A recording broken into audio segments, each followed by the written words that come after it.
there is a space inside of us all where the Christ is the only message. You know, the Christ message, it really has a meaning. It's not a man who gave a lecture. The Christ message is not about a man who gave a lecture.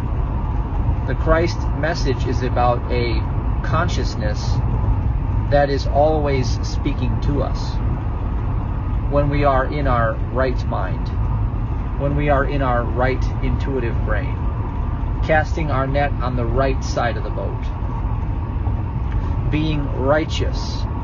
These are all clues. This righteousness is the void of lack and want. Everything that is left brain is driven by want. It's driven by approval seeking, safety seeking, or control seeking. Now, these are dysfunctional states of awareness. These are the reasoning states of hell that take us into the state of dis-ease, discord, and strife. That's why man plans and God laughs, because man is always seeking approval, safety, or control. And every time you got yourself in trouble and you fell into a dream of terror, it's because you were wanting something. You were wanting safety, approval, or control. When you were free of that want, when you were whole again, when you were at peace within yourself, requiring nothing outside of yourself, you were resurrecting in the I Am presence. You were in the resurrection. In the resurrected state of the I Am presence, there is no lack that seeks for its own want. There is no self-preservation. There's no personalized individual self anywhere to be found. There's only the omnipresent, omniscient, omnipotent I. The all-seeing I that is the governing consciousness of all creation, running a perfect universe right here, right now, which is why the kingdom of heaven is at hand.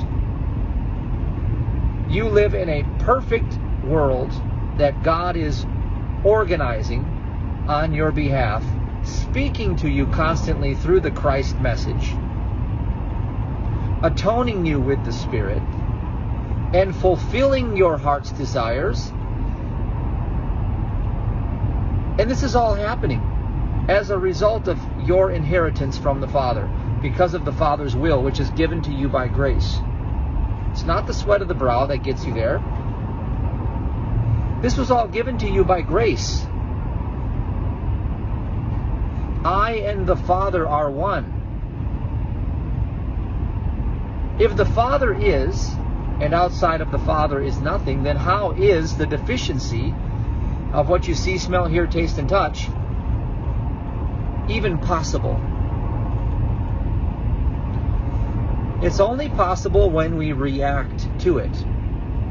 You see, it is your reaction that creates the very response within your ego mind that drives you into the place of want or lack. The forms that are moving around about me mean nothing. There is absolutely no meaning in any of this. If you strip the meaning of this world, all of the good and bad and power that you've ascribed to the things that move in the physical realm, you will discover that there is nothing out there. That all is within thought and all is within consciousness, and awareness itself is your true existence. And that awareness is already self-organizing. Awareness already has inherent governance capacity within itself. It doesn't require your intervention. Take no thought for your life. When you intervene in what God is already observing within God's own reflection, within God's own creation, as the allness of spirit, when you intervene, all of the troubles begin to appear. They are the state of ego projections, looking at the mind that is known as the carnal mind itself, mortality, fiction. It's all being done by ascribing power to the objects that move in time and space.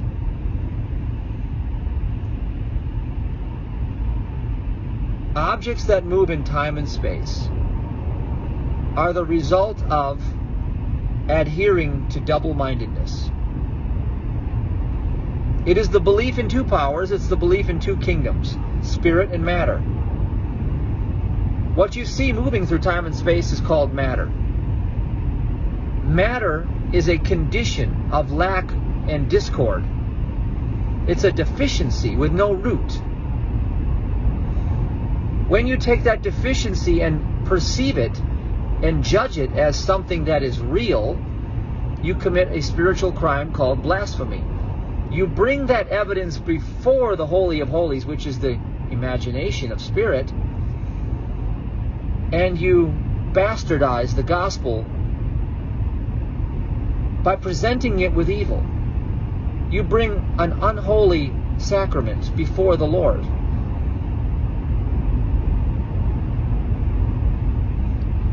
So to undo all of this, you have to stop judging by appearances. You have to stop judging what you think you saw, what you think you heard.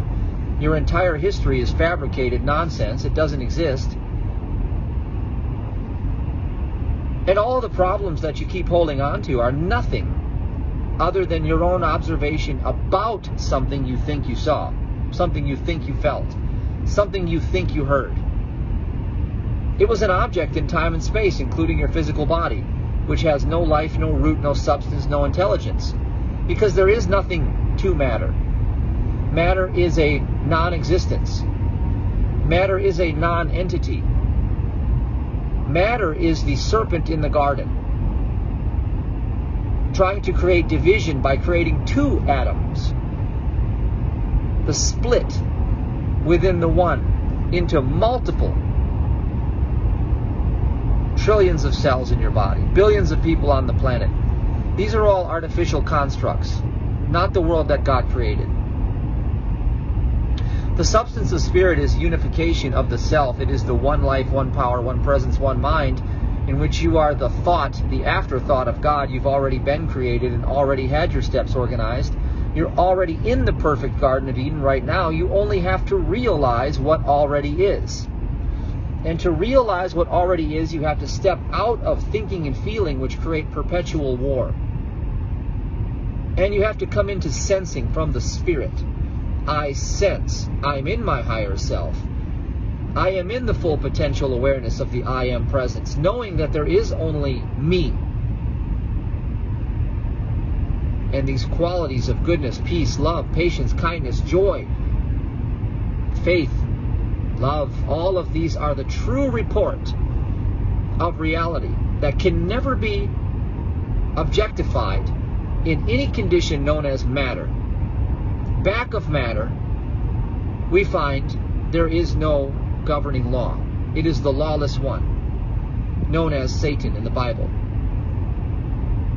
These are projections from ego awareness that are coming to receive spiritual food.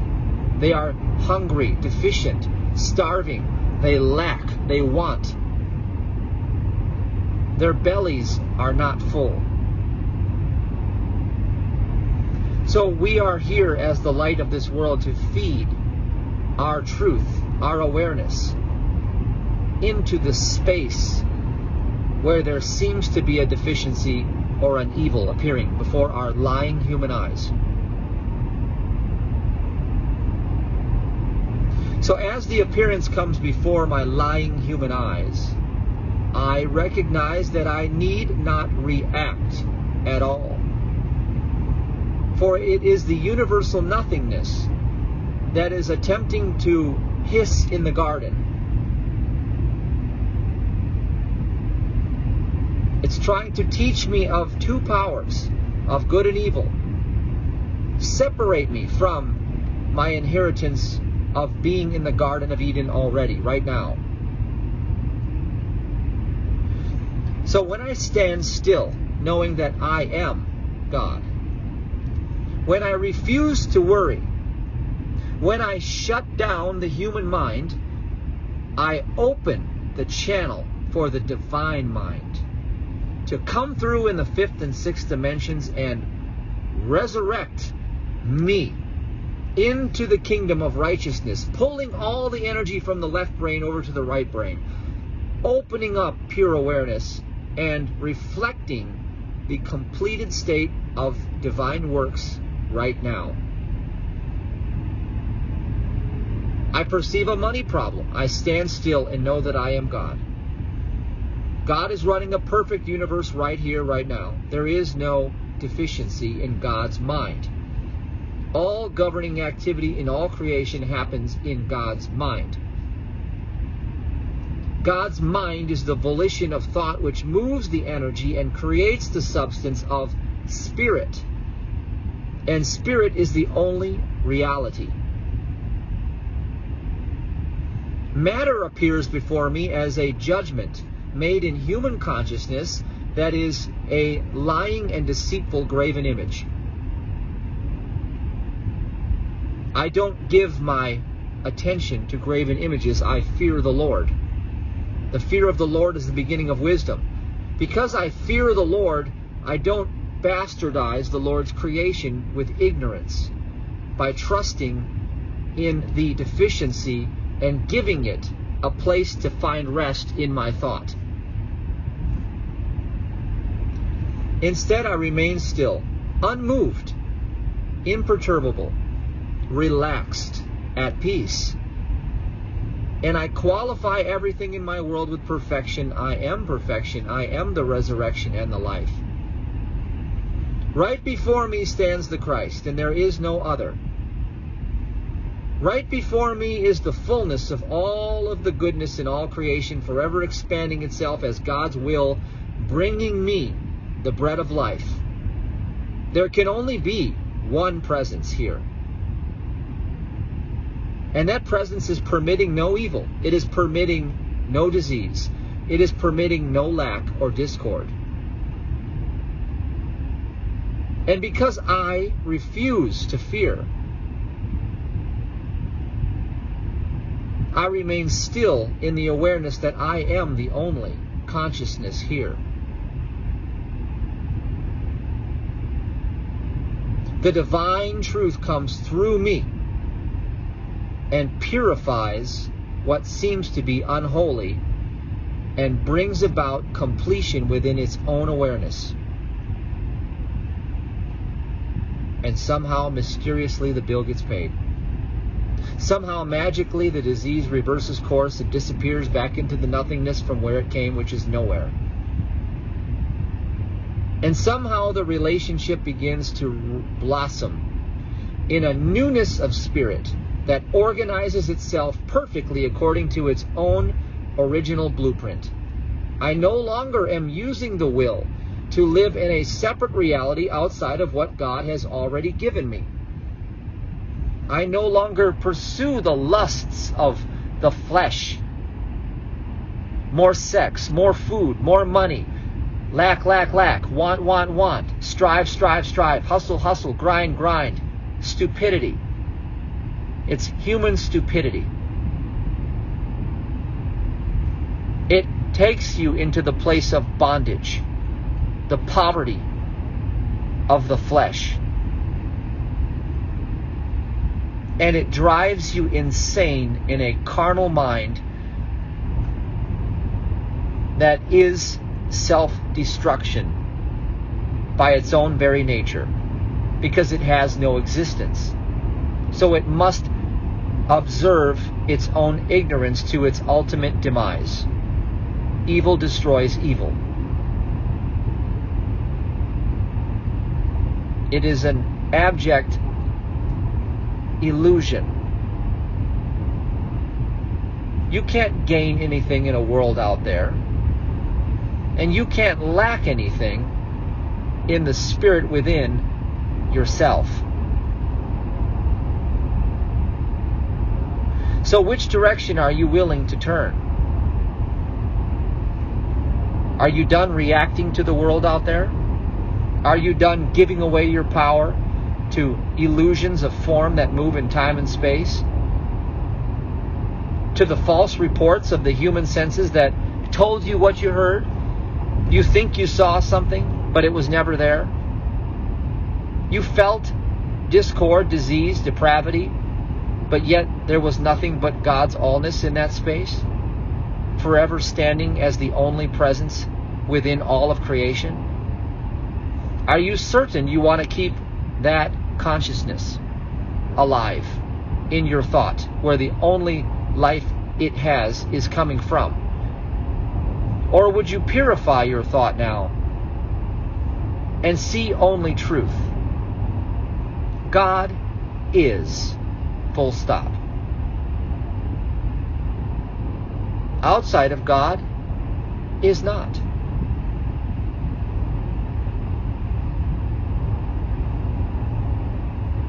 Do I have to do anything? No. It's already done. Do I have to fight the battle? No. Exodus 14:14, if I remain still, yet in peace, God will fight my battles. I am not responsible for God's creation. I am the beneficiary of God's creation that already has been done. Complete. Finished. The works are finished. Why would I strive in a world where the works are finished unless I was a fool? Why would I seek God when I'm coming from the source of the I am? How could I seek that which I already am unless I am blind and looking at a world that doesn't exist?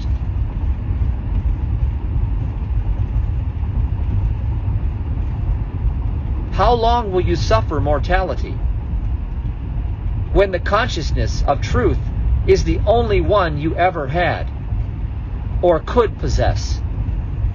You are divine intelligence made manifest as the reflection of that very intelligence, sustaining itself by its own perfection. In the absence of your human carnal mind, the revelation of truth is made known to you. It is the absence of your lack and want and striving where the truth is. They've got you chasing an illusion so that you'll never find what already is yours. And they are the thoughts of mortals. They are the manifest creation of nothingness, perishable rags that the Prince of Peace came and threw off to reveal the allness of spirit. Jesus showed up in perishable human flesh rags and cast them off to reveal there is no life outside of spirit. And spirit is already overcoming the world because the world is a condition of ignorance. It's a shadow world. And what happens when the light comes on with the shadow? That world disappears into its native nothingness.